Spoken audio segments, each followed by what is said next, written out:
Je m'appelle Guillaume Hitt, je suis artiste plasticien basé à Bordeaux et je viens à Clermont-Ferrand dans le cadre du festival Vidéoforme pour présenter une toile tendue.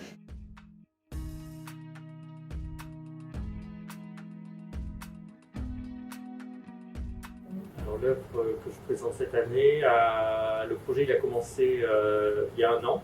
La commande était de réaliser une œuvre dans l'espace public pour Châtel-Guyon, qui est une ville thermale. Et le projet était de faire intervenir un artiste dans l'espace public et de créer une œuvre accessible à tous. Du coup, j'ai décidé de créer une œuvre en réalité augmentée. Donc on a tous des téléphones. À l'hôtel Fonfroy, elle est accessible à tous les passants. L'idée c'est que les gens en profitent en passant, mais aussi qu'ils puissent, s'ils ont envie, télécharger l'appli et utiliser le jeu. Donc en fait, il suffit de scanner donc, le QR code, télécharger l'appli, puis flasher l'illustration. Et en fait, l'idée, c'est de se déplacer de droite à gauche, de déplacer un petit personnage pour attraper des gouttes d'eau. Il y a deux niveaux, un facile, un difficile.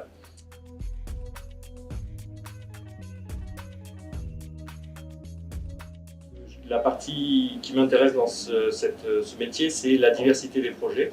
Donc, par exemple, cette fois-ci pour Châtel-Guyon et Vidéoforme, c'était quelque chose que je n'avais jamais fait, c'est-à-dire m'inspirer d'une ville thermale pour créer un visuel, etc. Donc, souvent, c'est un peu des enjeux, des choses nouvelles, hein, comme ça, je ne m'ennuie pas et j'essaie de renouveler aussi les supports. Du coup, je travaille pas mal en réalité augmentée. Et ce qui m'intéresse aussi, c'est d'expliquer aux participants ou aux enfants, quand je fais des ateliers, comment ça marche. Le côté passif et des filtres Snapchat ou Instagram me saoule un peu. Et ce que j'ai envie de développer, c'est d'expliquer, d'ouvrir un peu la machine et de montrer comment marche le code informatique.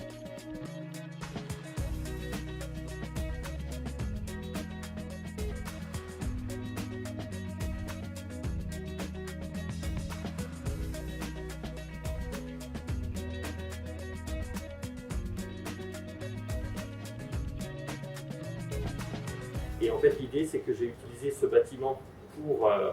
j'ai pris beaucoup de photos et j'ai fait des recadrages. Et j'ai utilisé certaines propositions géométriques pour la création de personnages ou de situations. Donc en fait, il y a une sorte de dialogue entre des formes anciennes, début 20e siècle, et des créations numériques actuelles.